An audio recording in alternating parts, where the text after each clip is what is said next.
Imaginez que vous ayez un examen demain. Vous avez passé des heures à réviser, mais aujourd'hui, vous vous sentez épuisé. Vous décidez de vous préparer un grand café, peut-être même de grignoter un peu de chocolat pour rester éveillé.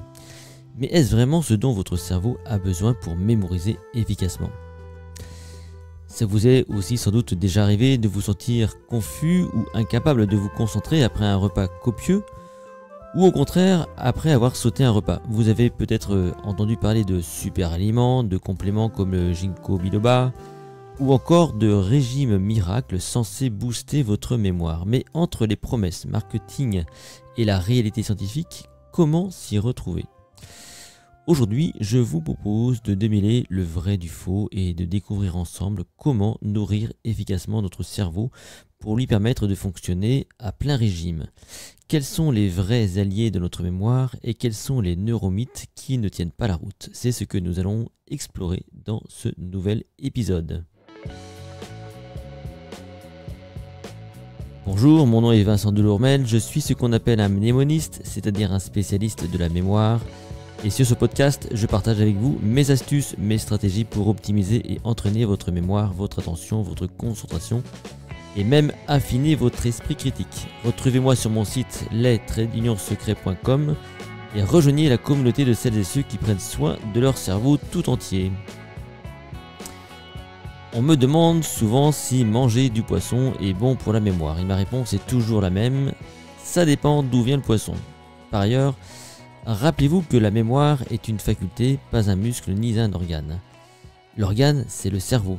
Et ce qui sera bon pour votre cerveau sera probablement bon pour votre mémoire, votre attention, votre concentration.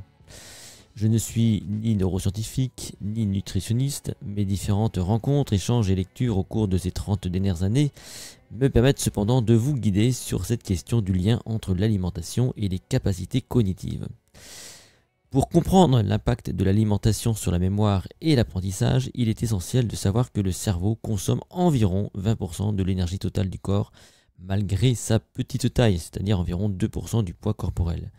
Il a donc besoin de nutriments spécifiques pour fonctionner de manière optimale. Le glucose issu des glucides que nous consommons est la source d'énergie principale du cerveau.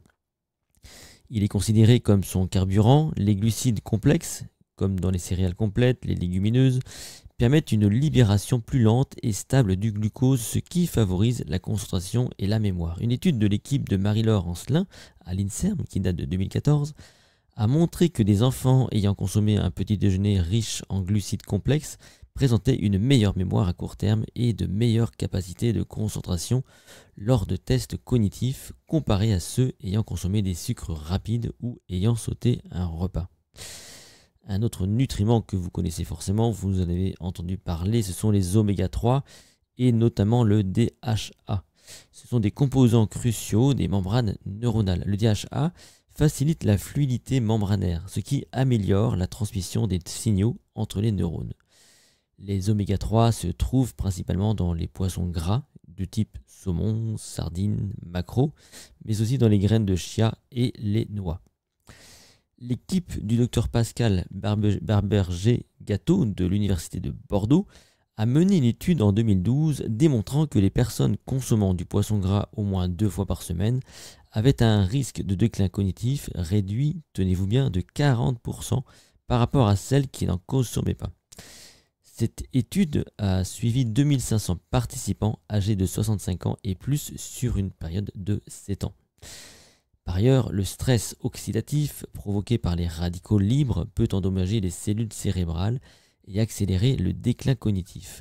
Les antioxydants qui sont présents dans les baies, dans le thé vert, dans les noix, jouent un rôle protecteur en neutralisant ces radicaux.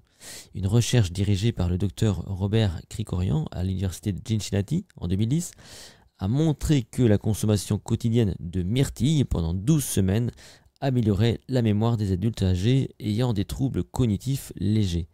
Les participants ont montré une amélioration significative dans les tests de mémoire par rapport à ceux qui n'ont pas consommé de myrtilles. Il existe également de nombreux mythes autour de certains aliments et je vous en parle juste après.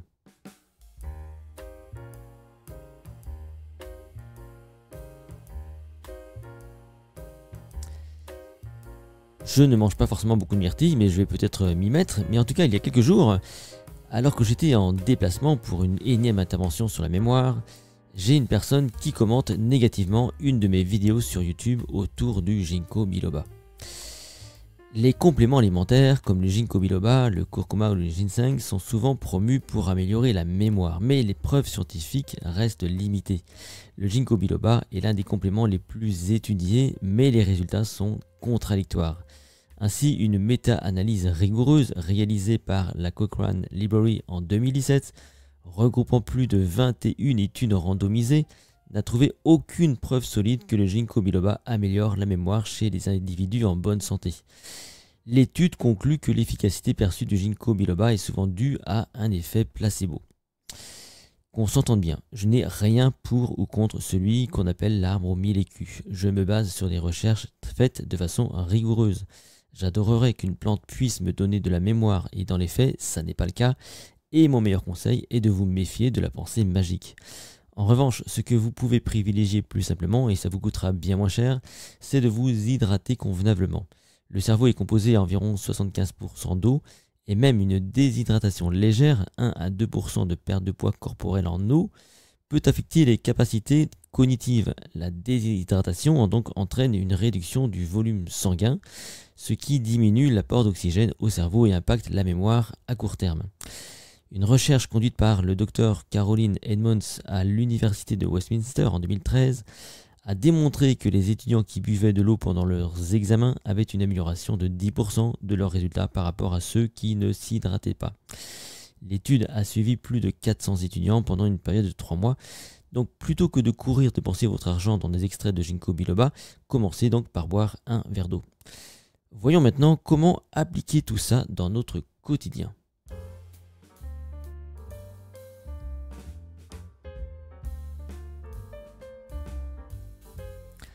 Alors pour que mes conseils soient solides et scientifiquement fondés, et parce que je ne suis pas nutritionniste, encore une fois, je vais m'appuyer sur des recherches de spécialistes reconnus dans le domaine de la nutrition du cerveau. Les recommandations qui suivent proviennent principalement des travaux de Lisa Mosconi, qui est neuroscientifique, autrice de Brain Food, Martha Claire Morris, épidémiologiste, créatrice du régime MIND, et Félix Chauveau, qui est nutritionniste au CNRS. Alors pour les étudiants, si donc vous êtes étudiant, les périodes d'examen et de révision intenses exigent une grande capacité de concentration et de mémorisation. Le régime MIND, donc développé par Martha Claire Morris, combine les avantages du régime méditerranéen et du régime DASH, qui est donc l'abréviation de Dietary Approaches to Stop Hypertension, pour favoriser la santé cognitive.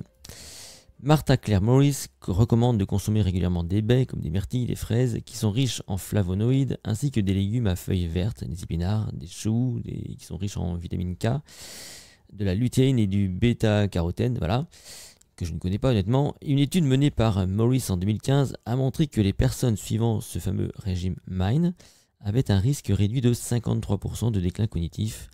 Et donc ça, on retrouve cette recherche dans Alzheimer's and Dementia en 2015, une étude très sérieuse. Pour le petit déjeuner, toujours si vous êtes étudiant, Lisa Mosconi conseille d'éviter les céréales sucrées et de préférer des options riches en fibres et en protéines, comme par exemple un porridge aux graines de chia et aux baies, accompagné de yaourt nature. Ce type de repas stabilise la glycémie et fournit de l'énergie de façon durable. En France, Félix Chauveau, CNRS, donc insiste sur l'importance de boire de l'eau tout au long de la journée, surtout pendant les périodes de révision. Une déshydratation, même légère, donc, peut affecter la mémoire à court terme. Et selon une recherche du CNRS menée en 2017, les étudiants bien hydratés avaient de meilleures performances cognitives lors de leurs examens. Si vous êtes un professionnel, eh bien vous avez comme d'autres de longues journées de travail et des périodes de stress qui peuvent nuire aux performances cognitives. Une alimentation adaptée peut aider à maintenir une concentration optimale. Lisa Mosconi recommande d'inclure des poissons gras, comme du saumon, du maquereau et des sardines, dans l'alimentation au moins 2 fois par semaine pour augmenter l'apport en DHA. Selon ces recherches publiées dans Nature, En 2018, les oméga 3 sont essentiels pour la communication entre les neurones et la plasticité cérébrale. Et plutôt que de se tourner vers des sucreries, elle suggère des snacks riches en protéines et en antioxydants comme des noix ou des graines de courge. Ces aliments favorisent la production de neurotransmetteurs comme la sérotonine qui aident à réguler l'humeur et à améliorer la concentration. De son côté, Félix Chauveau recommande de privilégier des déjeuners légers composés de légumes, de protéines maigres, comme le poisson, le poulet, et de grains entiers. Un repas trop riche en graisses saturées peut entraîner une crise de l'après-repas, donc une somnolence qui impacte négativement la concentration. Si vous êtes parent et que vous avez des enfants, eh bien, sachez-le, les enfants ont besoin évidemment d'une alimentation équilibrée pour favoriser leur développement cérébral et améliorer leur performance scolaire. C'est évidemment du bon sens. Lisa Mosconi souligne l'importance des acides gras oméga 3 pour le cerveau en développement. Si vos enfants n'aiment pas le poisson, eh bien des alternatives comme les graines de lin moulu, l'huile de colza ou les noix peuvent être ajoutées à leur repas. Martha Claire Morris met en garde contre les effets négatifs des sucres raffinés sur la concentration et la mémoire des enfants. Les pics de glycémie suivis de chutes brusques peuvent perturber l'attention en classe. Préférez donc des snacks comme des fruits frais, des bâtonnets de carottes ou des yaourts nature. Selon Félix Chauveau, les enfants ont également tendance à oublier de boire. Il conseille donc de leur rappeler de s'hydrater régulièrement, surtout pendant les heures de classe. Une étude menée par l'université de Bristol en 2016 a montré que les enfants qui buvaient de l'eau avant un test avaient une meilleure mémoire de travail. Si vous êtes senior, eh bien les seniors peuvent préserver leur mémoire avec le régime méditerranéen, reconnu pour ses bienfaits sur la santé cognitive et donc particulièrement chez les personnes âgées. Lisa Mosconi recommande de privilégier les aliments riches en antioxydants comme les baies, les épinards, les tomates et en graisses saines comme l'huile d'olive extra vierge, les avocats. Une étude de l'Université de Columbia en 2018 a montré que les seniors qui suivaient un régime méditerranéen avaient un risque réduit de 30% de déclin cognitif. De son côté, Martha Claire Morris suggère de consommer des aliments riches en flavonoïdes comme le thé vert, le cacao pur et les pommes. Les flavonoïdes ont des propriétés neuroprotectrices et favorisent la mémoire épisodique. Une recherche de l'Université de Reading en 2016 a démontré une amélioration de la mémoire chez les seniors consommant régulièrement du chocolat noir riche en flavonoïdes. Avec l'âge, la sensation de soif diminue, ce qui augmente le risque de déshydratation. Et Félix Chauveau conseille là aussi donc de boire régulièrement, même en l'absence de soif, pour éviter les troubles cognitifs légers. Donc ces recommandations, basées sur les travaux de spécialistes, montrent que l'alimentation est un levier puissant pour soutenir la mémoire et l'apprentissage.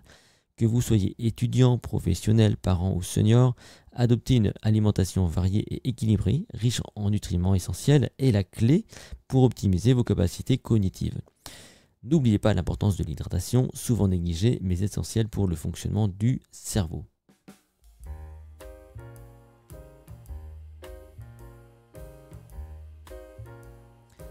Dans cet épisode, nous avons donc exploré le lien direct entre ce que nous mettons dans nos assiettes et la façon dont notre cerveau fonctionne, mémorise et apprend.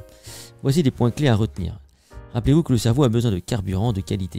Les glucides complexes, comme les céréales complètes et les fruits, fournissent une énergie stable, essentielle pour la concentration et la mémoire. Les oméga 3 sont vos alliés, présents dans les poissons gras, les noix et les graines. Ils soutiennent la plasticité cérébrale et favorisent la communication entre les neurones. Les antioxydants protègent votre mémoire. Les baies, le thé vert et le chocolat noir riche en flavonoïdes aident à neutraliser les radicaux libres et à préserver la santé de vos neurones. Attention neuromythes, les compléments alimentaires comme le ginkgo biloba n'ont pas prouvé leur efficacité. Une alimentation variée et équilibrée reste la meilleure approche pour booster vos capacités cognitives. L'hydratation, évidemment, est cruciale. Ne sous-estimez pas l'importance de boire de l'eau régulièrement pour maintenir votre concentration et vos performances cognitives. Peu importe votre âge ou votre situation, ces conseils sont applicables au quotidien et peuvent faire une réelle différence dans vos capacités à mémoriser et à apprendre. Je vous encourage à essayer ces changements simples dans votre alimentation. Observez comment vous vous sentez après un petit déjeuner équilibré, une collation riche en antioxydants ou une journée bien hydratée. Vous pourriez être surpris de constater à quel point votre esprit est plus clair et votre mémoire plus vive. Cet épisode est maintenant terminé, merci de m'avoir écouté. Si vous avez apprécié le contenu, n'hésitez pas à le partager avec vos amis et à nous laisser un commentaire. A bientôt pour un nouvel épisode. Je vous rappelle que vous retrouvez l'intégralité des podcasts sur mon site les-secret.com, mais aussi le MemoCamp où vous pouvez donc vous entraîner toute l'année à optimiser vos capacités cognitives. A bientôt, merci.